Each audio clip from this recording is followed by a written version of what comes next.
Thank you. Good morning, everybody. Thank you again for joining. We'll begin again with chapter 30, verse 17. Yaakov has married Leah and Rachel. As we've discussed, Leah begins to have children.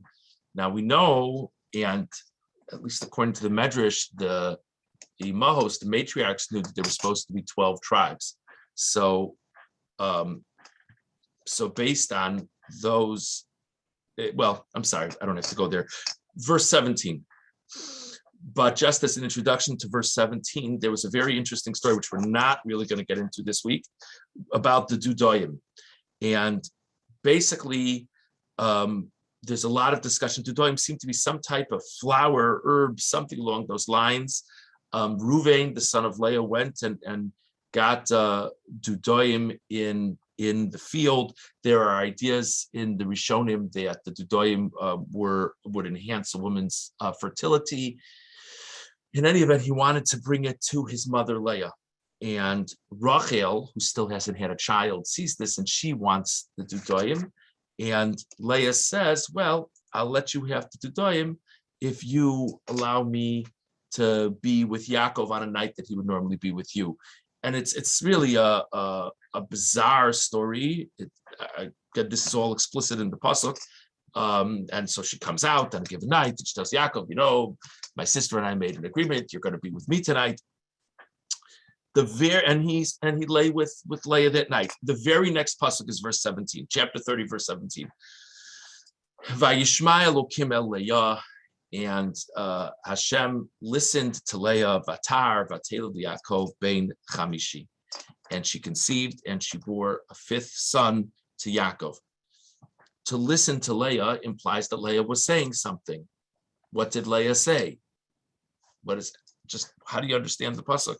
Look at the Orach Chaim on pasuk Yud Zayin.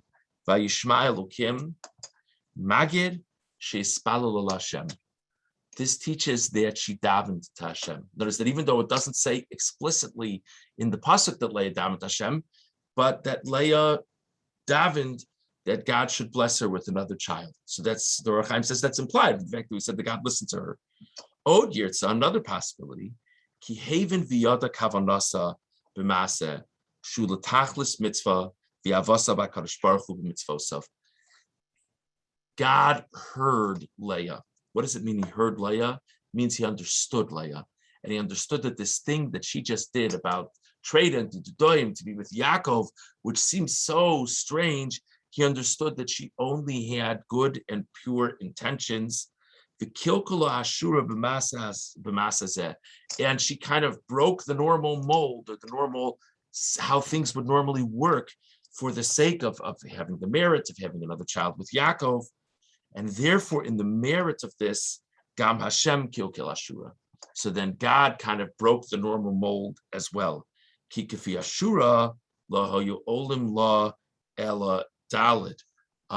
Based on the basic numbers of the children, she would have had 4 children. The idea being that there were 2 primary wives and 2 maidservants, for lack of a better translation. So Leah and Rachel were the primary wives.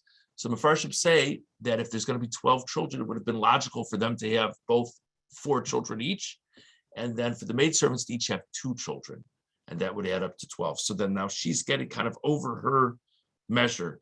So in the merit that she wanted so much to have the merit to have another child with Yaakov, God listened to her. Just an interesting Orach Chaim to keep in mind. Okay. Let's go on to verse 22. Vayiskor Elokim es Rachel. God remembered Rachel.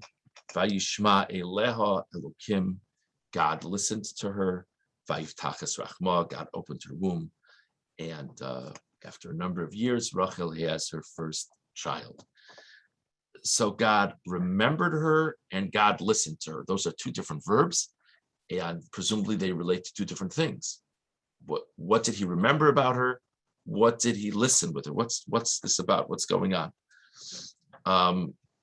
So let's start with Rashi. Rashi on Pasuk Chaf Beis, Vayiskor Elokim es Rachel. Zachar la shemasra simonea lachosa.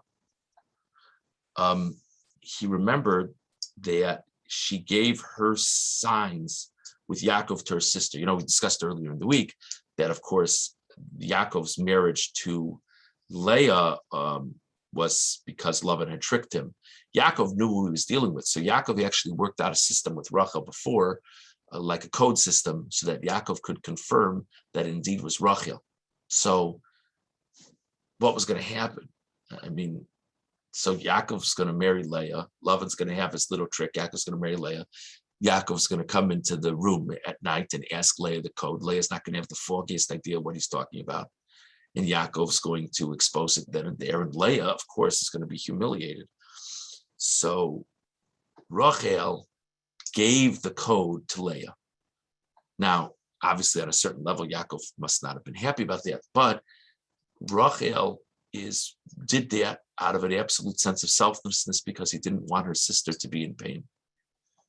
So Medrash says that years later, God remembers her and he brings her a child. There's something, it's a very poignant Medrash, but there's something very powerful about the Medrash for when we view the world and God, and we're in punishment.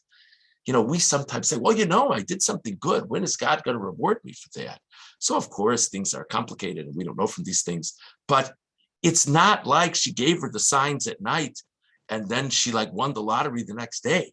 This is years later, but God had always kept that in the back, so to say. And now this is the moment. And in the merit of that, she has the remarkable reward of having a child at this point in time.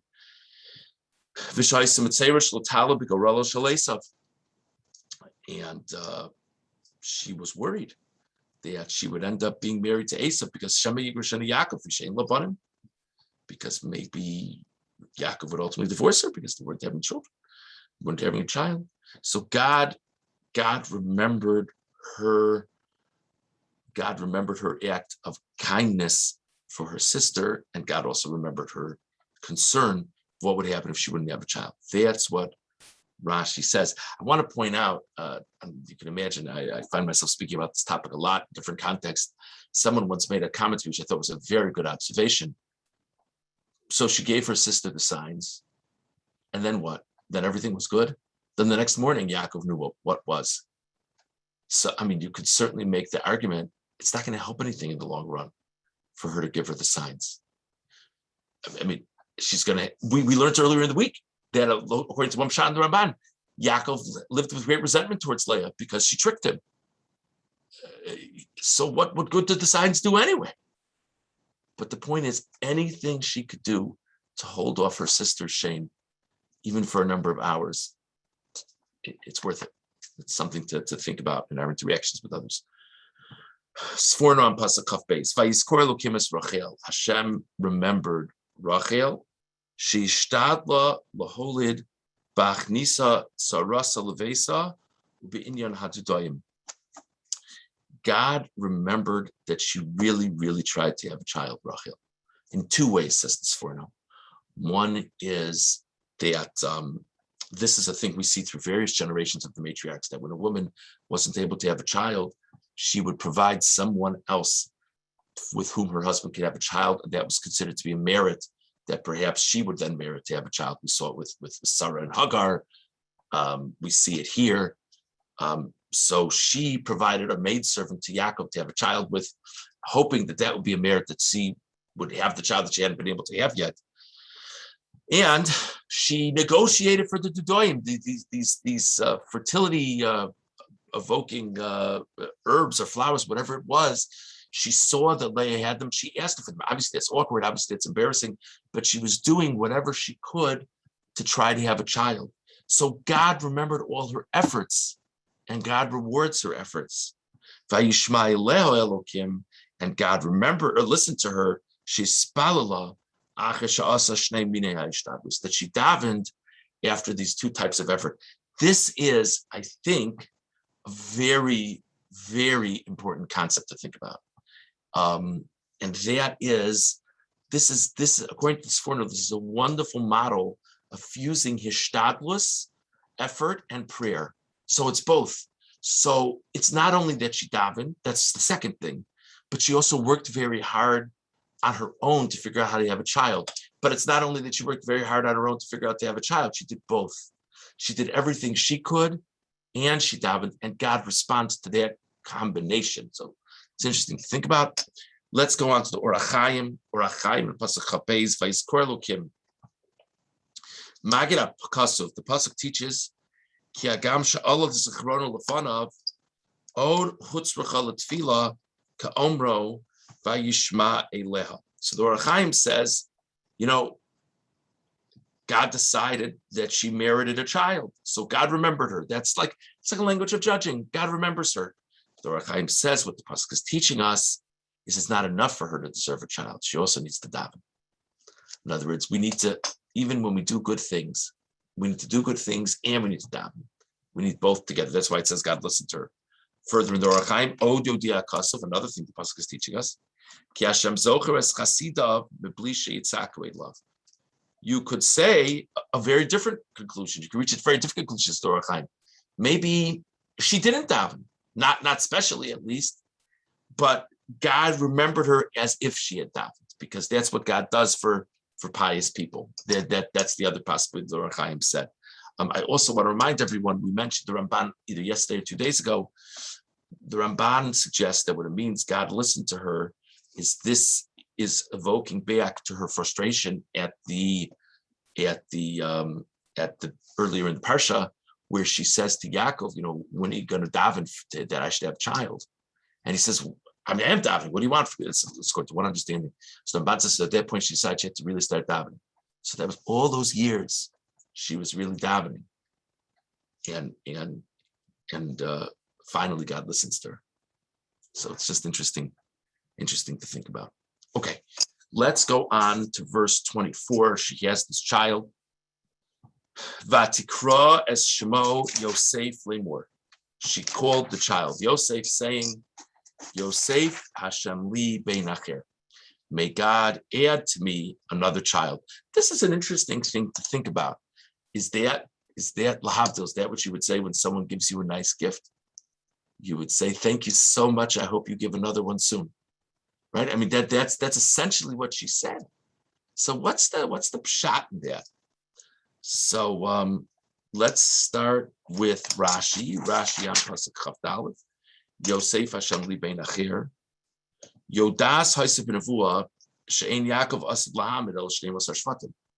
Again, she had this inspiration that there were going to be 12 tribes. Amras, she said, Yiratzon She'oso Shu Asid Lahamid. Many. She knows there's one more slot.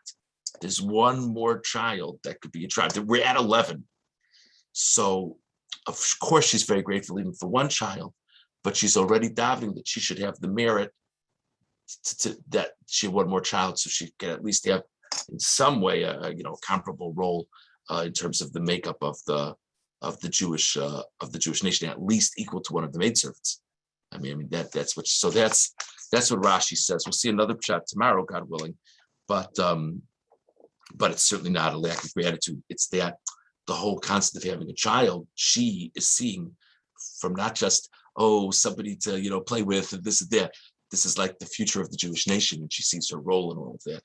Okay, so we discussed the Orach Chaim regarding hearing Leah. We discussed Rashi's Sforno and the Orach Chaim regarding remembering Rachel and hearing Rachel, and we discussed Rashi regarding the name Yosef, that God should bless me with another child.